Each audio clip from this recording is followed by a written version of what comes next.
I'm Liam Henderson, and I lead the Rail Innovation Group. So we have a stand outside.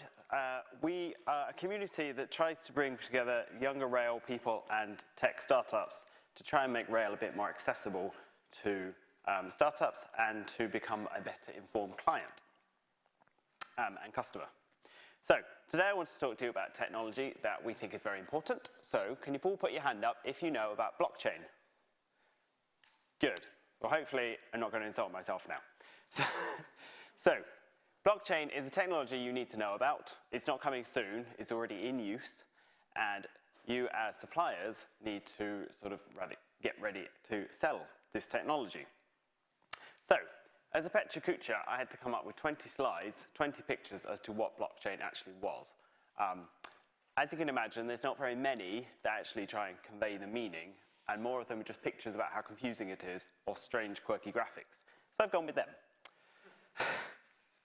So, in very brief terms, blockchain is just a technology that allows multi-party business processes in a new way. So in the olden days, every party had a separate little ledger book, and they all wrote their information secretly, and they never shared it. And then someone had to come and work out if they were all using the same information. And as you can imagine, there was a lot of confusion. So blockchain just puts that all onto one book that everyone can see, and they call that the distributed ledger. You can then work out who's allowed permission to see it, who's allowed to edit it. You can capture who's done any edits to it. And the way it functions is that it's impossible to change it without that sort of being rectified through the process. So it makes it much more transparent to everybody involved, and you can start relying on it for sort of legal and contractual issues. So that's enough of what it is. Who's using it? Well, Heathrow Airport's already using it. They're using it for cargo management through the campus. So as a cargo parcel comes in, every party can see what's happening to that box through the system. They can see if it's had customs checks, if it's being kept at the right temperature, if it's paid tariffs, whose van it's on at one time. Nobody can change this, and it doesn't leave again until it's gone on a plane and left the country. In Cape Town, there is now a mobility as a service provider called Flux, and they use blockchain because they have thousands and thousands of individual taxi drivers, and they all work off the same blockchain system. So there's one mass provider can trust that all the car drivers are seeing the same information, editing what they're allowed to, but then because they're sort of sole traders, you can trust them to see it.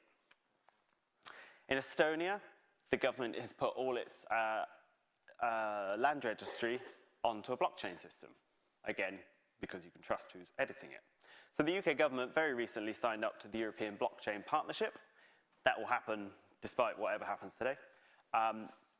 So if the government's now investing in it, you obviously need to be aware of it. So bringing it back to home, the Transport Catapult just last week, very convenient timing, released this report about how useful blockchain will be for bringing together integrated transport, because you don't need that central authority to manage everything. So the RSSB have also put it on their Horizon Scanning Radar as one of the solutions for the Railway Capability Delivery Plan. It's right there on the right, and I would say it's probably not on the horizon, it's already happening now, so they need to move that into current technology. So, with all these changes that are happening, and because it's so trustworthy, you kind of don't need anyone to audit it. So now the auditing companies are getting in on the act and developing their own blockchain technologies. So EY now have a new product called Tesseract, and they're busy selling their ability to do blockchain. Why? Because they need to work out what to do in future when nobody needs to audit. So, why is this relevant to you? Well, High-Speed 2 is the sum of its assets.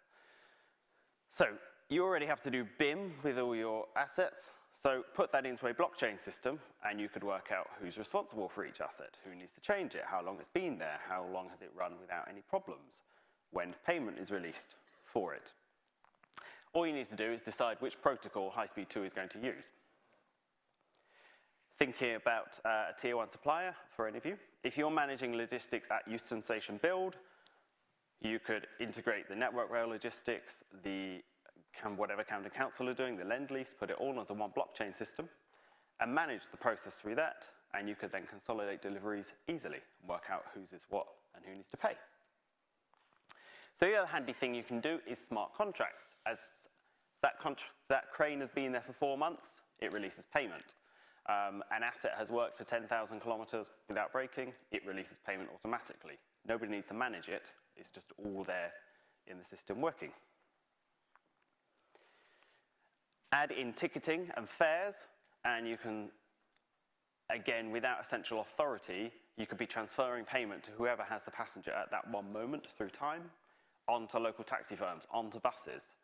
And again, you just need to integrate it with the local area blockchain system. So that's why it's very important for people to be agreeing protocols that they want to use.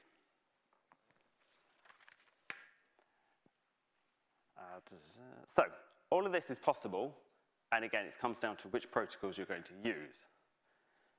All of these things can happen independently, but what we're saying is that the blockchain technology means that you can trust it.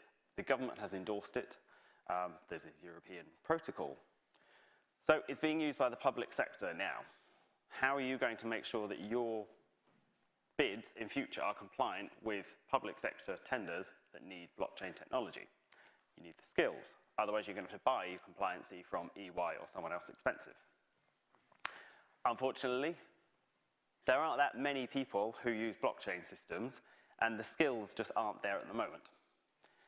So my challenge today to you is to come and talk to us at the stand, find out what blockchain is, find out how it's going to be used in future rail systems, and what skills that you need to have in-house to stimulate and to be bid compliant in future.